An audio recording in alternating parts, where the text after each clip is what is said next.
أعوذ بالله من الشيطان الرجيم بسم الله الرحمن الرحيم ياسين والقرآن الحكيم إنك لمن المرسلين على صراط مستقيم تنزيل العزيز الرحيم لتنذر قوما ما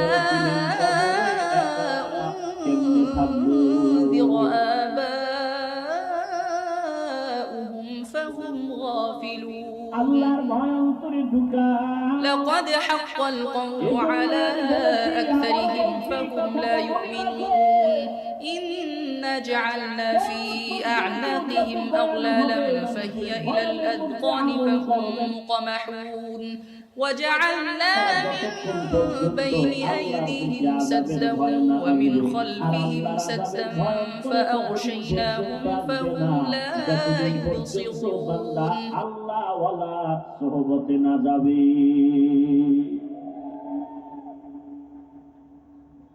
রশিদ আহমদ গঙ্গুহি রহমতুল্লাহ আলাইহি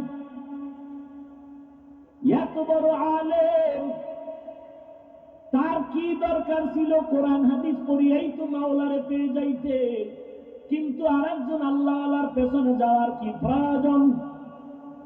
হাজী ইমদাদুল্লাহ মুহাজিরি মক্কি রহমাতুল্লাহ আলাইহি ইলমের লাইনে দৌড়াত কম, দুনিয়ার লাইনে ক্লাস বেশি করতে পারেন না। কিতাব পড়তেছেন আল কালিমাতু লফজুন মুজিয়ালি মা'নান মুফরাদান মুফরাদুন মুফরাদি, মনে মনে কল্পনা করে এগুলো পড়লে কি হবে, এই পড়া লাভ কি? ফাআলু পড়ে কি লাভ? একজনে কয় এগুলো পড়লে তুই আবার আল্লাহর সাথে গভীর সম্পর্ক করতে পারবি, এগুলো আল্লাহর মারিফতের মাঝখানের বন্ধন।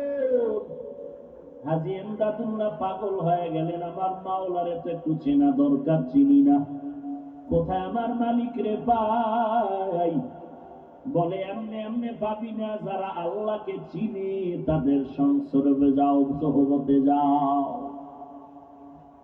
এবার হাজী ইমদাদুল্লাহ আল্লাহর দরবারে কান্না করেন, হে মালিক, তুমি তোমার একজন খাস বুজুর্গের সন্ধান আমাকে দাও, যার সোহবতে থাকলে আমি তোমার মারিফত অর্জন করতে পারি। হাজী ইমদাদুল্লাহ আল্লাহর কাছে কান্না করেন, ও